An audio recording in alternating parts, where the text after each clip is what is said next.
Hello everyone, you are welcome in R S English classes Adda. तो एक बार फिर हम उपस्थित हुए हैं कुछ और इडियम्स और फ्रेजेस के साथ। तो यहाँ पर हम लोगों ने बहुत सारे एग्जांपल्स के थ्रू डिस्कस किया कि इडियम्स और फ्रेजेस जो होते हैं, ठीक है, वो इंटरमीडिएट एग्जाम्स में क्या होता है, पूछे जाते हैं। तो कुछ और आइए देख लेते हैं इसमें। तो इसमें जो फर्स्ट मैंने राइट किया हुआ है वो लिखा हुआ है ऑल ग्रीक एंड लैटिन, ठीक है, ऑल ग्रीक एंड लैटिन। तो देख लेते हैं कि आखिर इस फ्रेज का क्या मीनिंग है। बता रहा है कि वेरी डिफिकल्ट टू अंडरस्टैंड, यानी समझने में क्या, बहुत कठिन, ठीक है, वेरी डिफिकल्ट आया है ना, वेरी डिफिकल्ट टू अंडरस्टैंड। तो मैंने बताया कि क्या होगा कि जो दिया रहता है इडियम या फिर फ्रेज, उसके अकॉर्डिंग क्या होगा कि उसके मीनिंग को हमको फाइंड आउट करना है, ठीक है। तो जब हमको मीनिंग पता हो जाएगा then we can form the sentence. तो पहला सेंटेंस फॉर्म किया गया इसके लिए, लिखा है कि his literary speech was all Greek and Latin to most of us. और देखिए ओरिजिनल जो दिया है इसी का हमको क्या करना होता है, सेंटेंस में यूज करना होता है। ए वाली मीनिंग यूज नहीं करनी होती है, मैंने ऑलरेडी आपको बताया हुआ है। तो लिखा है कि his literary speech was all Greek and Latin to most of us, यानी अधिकांश लोगों के लिए उसका जो लिटरेरी स्पीच था, साहित्यिक जो स्पीच था, वो क्या था, अधिकांश लोगों के लिए वो वेरी डिफिकल्ट, बता रहा है कि वो समझने में आसान नहीं था, उसी को बता रहा है वेरी डिफिकल्ट टू अंडरस्टैंड। तो मीनिंग को समझना पड़ेगा, ठीक है। उसके अकॉर्डिंग फिर हम कोई भी सेंटेंस उसके एटमॉस्फियर का फॉर्म कर सकते हैं। तो आइए, पहला था, now we come to the second. Second में देखिए क्या कह रहा है, लिखा है एट अ स्टोन्स थ्रो। और लिखा है at a stone's throw. Throw means क्या होता है, फेंकना होता है, और यहाँ बात कर रहा है स्टोन यानी पत्थर। लेकिन यहाँ पर बताया गया कि इडियम और फ्रेजेस की खास बात होती है कि उनका क्या होता है कि जो दिया रहता है उस बेसिस पर उनके मीनिंग फॉर्म नहीं होते हैं, understand. At a stone's throw meaning क्या है, नियर। नियर का मतलब जानते हैं क्या होता है, नियर का मतलब कोई भी चीज जो क्या होती है, बहुत दूर नहीं होती, वो पास में होती है, तो उसी को कह रहा है at a stone's throw and the meaning is near. यानी अब जो हम सेंटेंस फॉर्म करेंगे उसमें हम ऐसा फॉर्म करेंगे कि उसमें ए वाली मीनिंग शो होनी चाहिए। तो लिखा है your brother lives at a stone's throw from my house.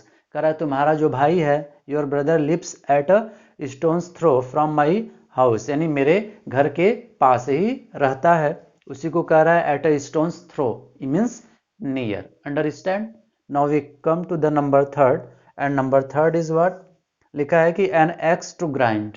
N axe to grind का मतलब क्या है, बता रहा है कि personal end to serve. Personal end to serve का मतलब क्या है, अपना स्वार्थ सिद्ध करना। लिख दे रहे हैं, क्या हो जाएगा, अपना स्वार्थ सिद्ध फिर करना। मीन्स अपना स्वार्थ सिद्ध करने का मतलब क्या है, कहीं ना कहीं उस वर्क को करने के पीछे उस व्यक्ति का अपना एक पर्सनल जो सेल्फिश है, ठीक है, यानी जो स्वार्थपन है वो क्या है, छिपा हुआ है, तो उसी को कह रहा है। तो people do not trust those who have an axe to grind.